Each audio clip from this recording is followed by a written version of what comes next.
Bonjour à toutes et à tous. Alors moi je m'appelle Assia Traoré, je suis cosmétologue praticienne de formation, donc j'ai eu à étudier dans ce domaine afin de vraiment apprendre tout ce qu'il faut savoir sur les problèmes de peau, les problèmes de poils, enfin voilà, tout ce qui concerne entre autres l'embellissement et surtout le corps humain. J'ai décidé de venir travailler au Mali en 2019 lors d'un voyage. Donc j'étais venue 2 semaines au Mali, j'ai eu un coup de cœur et je me suis dit bah tiens, pourquoi pas travailler ici. Surtout qu'en fait lors de ces 2 semaines, en si peu de temps, j'ai pu remarquer beaucoup de problèmes sur les gens, à savoir les problèmes de peau. Donc j'ai automatiquement su que on avait affaire donc à de la dépigmentation ainsi que au climat, et puis je me suis également aperçue des problèmes de poids. Donc je me suis dit bah tiens, pourquoi pas venir essayer de contribuer à ma manière à aider les femmes quoi. En termes de service, je propose énormément de choses. Ce qu'il faut savoir, c'est que moi dans mon domaine, il y a de la nouveauté tout le temps. Donc c'est ça l'avantage. Nous le but c'est quoi? C'est de vraiment venir aider les gens à guérir d'un problème et surtout les réapprendre en fait à avoir une nouvelle routine. Donc apprendre à prendre soin de son corps et apprendre aussi à bien s'occuper de sa peau. En parallèle de ça, on fait donc l'amincissement. Notre clientèle est variée, hommes et femmes. Nous proposons le laser, donc l'épilation définitive également. Enfin voilà, on fait beaucoup de choses pour être honnête. Et puis au final, comme je vous dis, tout le temps il y a des nouveautés, donc on finit pas d'apprendre. L'épreuve que j'ai rencontrée lors de mon aventure, donc c'était au tout début, vous savez, quand vous ouvrez quelque chose dans un autre pays, surtout dans votre pays d'origine, automatiquement vous pensez à la famille, mais ça n'a pas marché. Donc ce fut une très grosse épreuve pour moi parce qu'en fait j'arrivais dans un pays qui est le mien certes, mais que je ne connais pas. Donc j'ai été confrontée à des choses que je connaissais pas en fait. Et puis c'est ce qui m'a aidée à être ce que je suis en fait aujourd'hui. Et surtout à apprendre à me débrouiller seule. Parce qu'en fait, malheureusement, on ne peut jamais compter sur les gens. Même si on le fait en bien, malheureusement, voilà. Donc ça, ce fut une de mes plus grandes épreuves. Après, comme tout le monde, il y a eu l'affaire de coronavirus.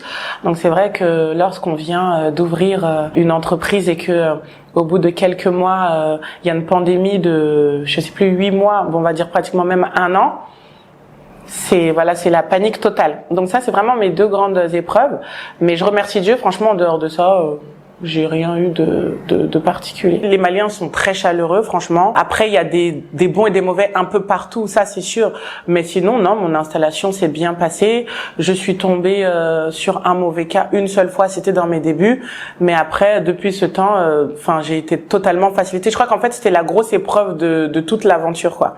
Mais après ça, l'installation s'est très bien passée. La rencontre avec les clients s'est super bien passée parce qu'en fait, nous sommes les premiers à faire ça ici. Il n'y a pas, donc on était vraiment attendus. Après, vous savez aussi, ce qu'il faut savoir, c'est que des fois, ce qui vous arrive dans la vie dépend de comment vous êtes. Moi, je suis quelqu'un, je suis dans mon coin, je travaille, j'ai pas d'amis, je suis pas là pour me faire des amis. Donc du coup, pour rencontrer un souci, c'est possible, hein, mais le cas, il est très petit, quoi. Voilà. Le risque est petit plutôt. Pour une personne déjà qui souhaiterait entreprendre avant même d'entreprendre dans son pays d'origine, qu'elle réfléchisse bien, est-ce qu'elle a l'âme d'un entrepreneur ou alors est-ce qu'elle veut entreprendre pour entreprendre? Parce que c'est 2 choses très différentes.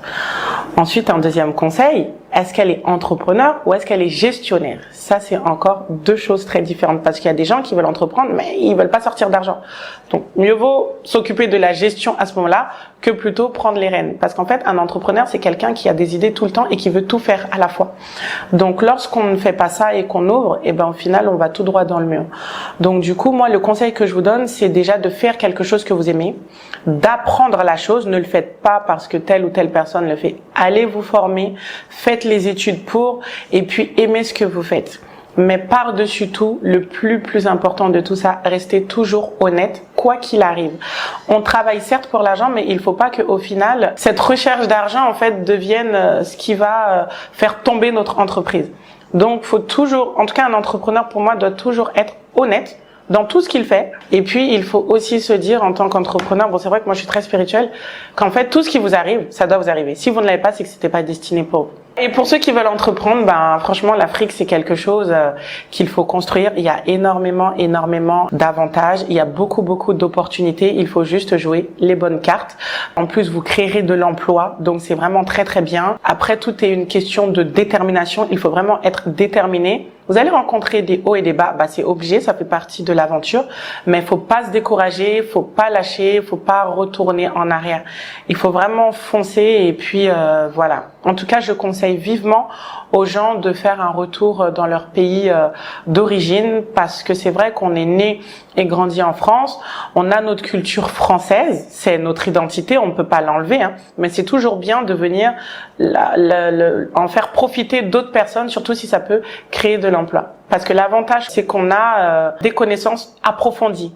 Donc ça peut servir à d'autres personnes qui, par exemple, en Afrique ont du talent mais n'ont pas la connaissance. Donc savent faire les choses mais n'ont pas la technique.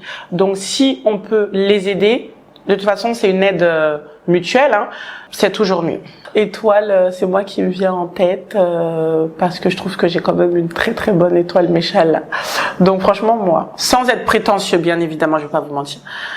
Parce que en fait, dans ma vie, je constate que j'arrive à échapper à beaucoup de choses qui doivent se passer d'une certaine manière, mais il y a toujours une solution. Et puis je suis quelqu'un, je crois beaucoup en moi. Et en fait, j'ai un défaut et qui est en même temps une qualité, j'ai la tête très dure.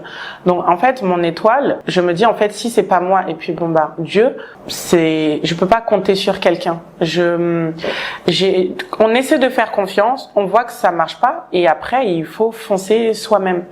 Donc en fait, j'ai mon étoile qui est comme tout à l'heure je le disais, j'ai pas eu de grandes épreuves mis à part le Covid et puis au début.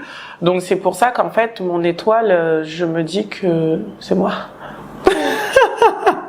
Le TikTok, c'est Assia Esthétique. L'Instagram, c'est Assia Esthétique, il me semble. Les Facebook, s'il y en a deux, c'est Assia. Et puis le Snapchat, où là, vous pouvez tout voir en temps réel, c'est Assia Dior, Assia IYA. Je vous souhaite beaucoup de bonheur et beaucoup de réussite.